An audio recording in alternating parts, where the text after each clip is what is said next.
I have to help myself to do justice. This is for myself and the truth, and to remain sane. I mean, there a certain extent I have become insane. My father dismisses everything, like things like if I am in trouble or I'm not feeling well, he dismisses that. Like even when I was sick, this is about that horrible cousin. I had come to Dubai and I got really sick. I had extreme fever. I don't know how much it was.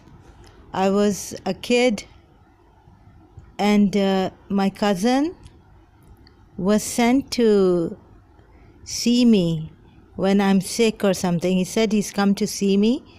My aunt's house, my mother's one sister is here, married to a UAE. And he, at the door, the way he was mean to me.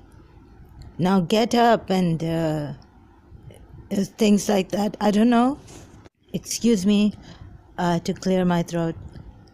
But, like that, being mean, like get up now, you're not sick. I was in fever, and whenever I'm in fever, I have this terrible temple headaches, especially in childhood.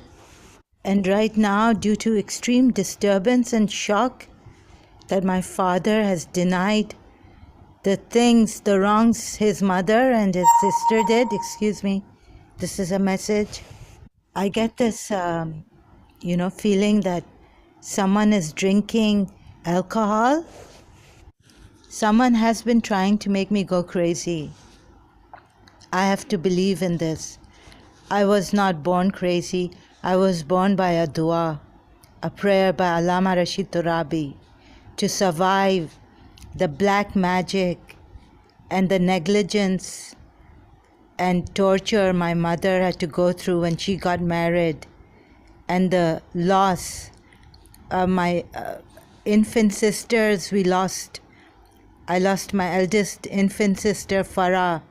Then I was born and I survived. And for 40 days, no family man was allowed in my parents' room. Allama Rashid Turabi had said this prayer would work. There were certain conditions to the prayers, that for 40 days, no family man would be allowed in my parents' room. And they have been mean to my mother when my mother got married. So my grandmother, Fatima Sajwani, my father's mother, was mean, tortured. My mother used to say they tortured me. They tortured her mind, or not physically, but mentally they tortured her to the extent that she kind of got extremely disturbed and had, bouts of madness. There are people who can make others go insane. We do take responsibility, but my mother was a teenager when she got married. She couldn't handle this family's torture, ways of, meanness and all. And she did get crazy. If you are hurting the person, if you are giving the person pain, if you are burning the person, the physical is seen, of course, but you can't say that, take responsibility. I'm hurting you. Don't shout out that you are in pain, that you need to see a doctor. I'm giving you this wound, but it's actually you yourself put yourself in this position. I raped you because you were where you were not supposed to be, I guess. These are the things these criminals, mean people, conniving people, have excuses to blame the other person, take responsibility. It's just not fair. God forbid that you get raped. There is murder. The murderer at times may be an innocent victim, may be killed innocently. So don't say that the murderer should have taken responsibility for where he was and what he did. Those mitigating circumstances and other circumstances, the judges have to see and weigh and see, sorry. I'm sorry if I say some words that are not properly describing or expressing what I want to say. I'm also under a great pressure. I've been under this great pressure. My body, my mind has been attacked, and we can't ride out, or what is it, that there are, what's the proper word for it, that there are, evil spirits. Even Jesus Christ brought evil spirits out of people and he healed them. So we can't say that there are no evil spirits. The ill will of others can get to us, the evil eye and jealousy.